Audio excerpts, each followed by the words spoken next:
एक उसळली ठिंगी लाख पेटल्या मशाली, एक उसळली ठिंगी लाख पेटल्या मशाली, स्वराज्याच्या संकल्पाची सोनेरी पहाट झाली, स्वराज्याच्या संकल्पाची सोनेरी पहाट झाली।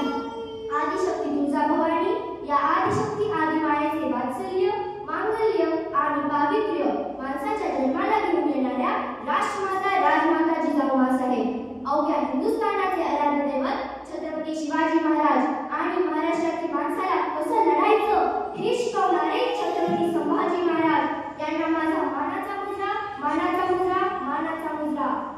सन्माननीय व्यासपीठ आणि उपस्थित असणाऱ्या सन्माननीय आदरणीय मान्यवरांना माझा नमस्कार।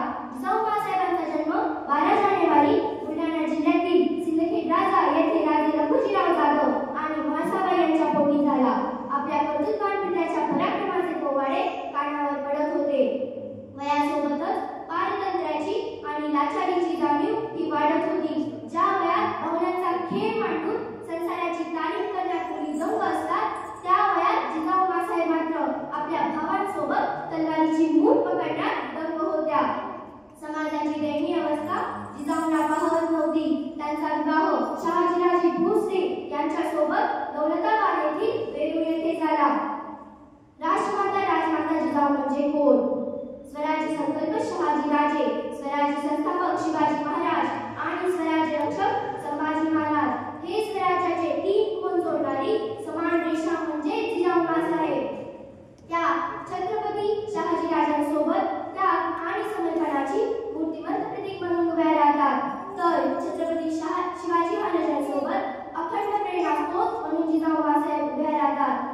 आणि छत्रपती संभाजी महाराजांच्या बाजूने जिजाऊ माँसाहेबांचा विचार केला जातो तेव्हा आजीची वात्सल्य मूर्ती, दुधापेक्षा साईचा जास्त आपुल वाटणारी आजी आणि वात्सल्याचा कमंडलू घेऊन, वात्सल्याचा मंगल कलश घेऊन आदर्शाची वाट दाखवणारी आजी म्हणून जिजाऊ माँसाहेब उभ्या राहतात। राष्ट्रमाता राजमाता जिजाऊंनी स्वराज्य संस्कार कोणता दिला? तर अनेक राजे आले गेले, अनेकांची साम्राज्य उभी राहिली।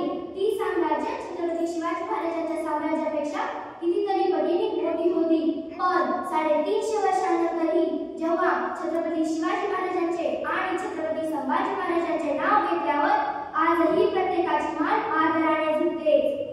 यात फार महत्त्वाचे कारण म्हणजे राष्ट्रमाता राजमाता जिजाऊंनी दिलेले नैतिक अधिष्ठान, हिमवंतयाचे संस्कार। नैतिक अधिष्ठानामुळे परस्त्रीला माता मानण्याची भावना मराठी मनात जागी झाली। जिजामाऊली गे तिला वंदनाही, तुझ्या प्रेरणेने दिशा मुक्तदाही, भयातून मुक्ती मिळाली जनांना, गुलामी कुणाला कुणाचीच नाही। नसे दुःख कोणा, नसे दुःख कोणा, मुलांना मुलांना नसे दैन्य काही। जिजामाऊली